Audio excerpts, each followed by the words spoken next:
Okay, here's some thoughts on Father's Day, but it's really timeless, actually. So this is what I've learned from being a dad for the past 3 years, having 2 kids now. This is Xander. He's almost a year old now. There's Aristotle. Here's my point for making this.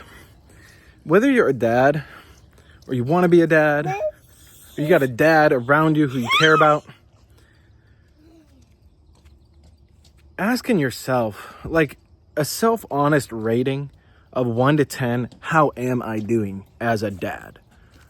Or if you're a wife and you got your husband, whatever, like 1 to 10, how good are you at supporting the guy around you to be the best dad? And I wish I was asking myself this earlier. I wish I was asking myself this when I was a young single guy.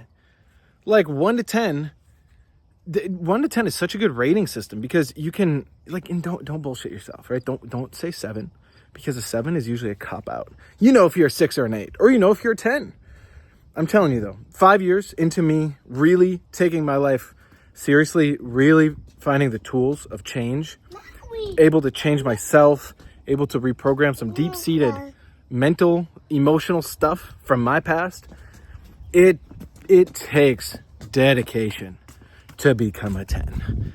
And it's awesome. It's the best thing ever. It's not easy, right? I'll have times where, my kids want to play with me and my wife needs something from me and I'm working to make things happen too. It's like, it's not easy, but it's so worth it. Life is not about being easy. Life is about being the best.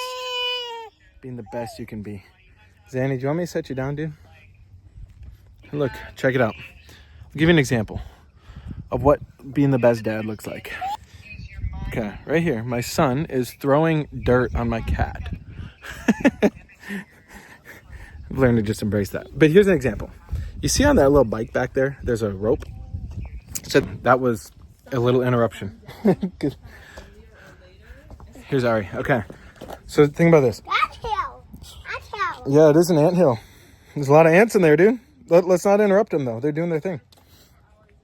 See, even notice how I talk to my kid. I don't talk in a baby voice. I'm like, oh, good boy. Yeah, anthill. It's not how I talk to my kid. I'm not here to dumb my kid down. I treat him as an equal. I'll still have fun with him. We'll still laugh, be goofy together. But there's all these little points that add up into being the best dad. So that example, back to that bike I was showing you. It has a rope on it. Here's how I came up with that. I was just being present, right? At the end of the day, sometimes I'm like, I just want to relax. I just want to watch some YouTube videos or just chill. And Jessica needed to do something for like an hour. So I was like, okay, I have an hour with my kids. I could put on a podcast for us to listen to together. I could, well, I wouldn't, but put on a movie or an iPad. My kids don't have iPads. But instead, I was like, you know what? I'm just going to lock in and be fully present with these kids. Because I was gone all day. I only had an hour with them.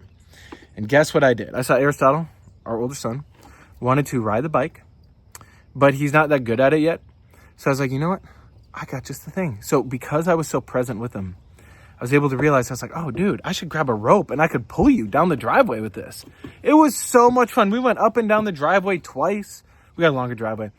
And it was such a cool moment because I saw, hey, when I'm present with this dude fully, and I'm here to foster the best in him and help him understand things and communicate with him and answer his questions and talk and connect, that I know that does something for him. At a very deep level, it like fills him up in a way where he's got that. Because it's something his mom can't give him, is me as his father.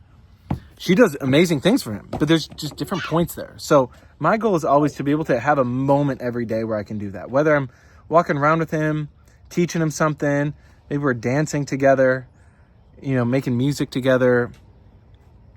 I just have a moment where I'm there with him. That's the kind of change that has such a profound effect on him. And then ultimately what he's here to do, what I'm here to do, the community we're building, the world change we're here to really make. It starts in those little moments, making that a priority. So get out there.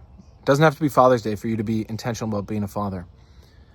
Use every day for that. But I wanted to make this reflection because this is like real time me on the parenting journey. And it's a blast. It's so fun. Then I'll have these moments where He's walking around. Our cat's somewhere in there. He's about to grab our cat. And he's learned over time because me and my wife have supported him. How to be a responsible little man. And that's my job, is to emulate that. Not just through what I say, but also what I do. So get out there. Really take your desire to be the best father, whether you have kids or not. Because if you want to have kids one day, that intentionality still starts now.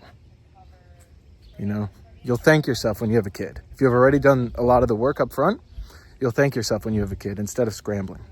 So get out there. Make it the best day yet.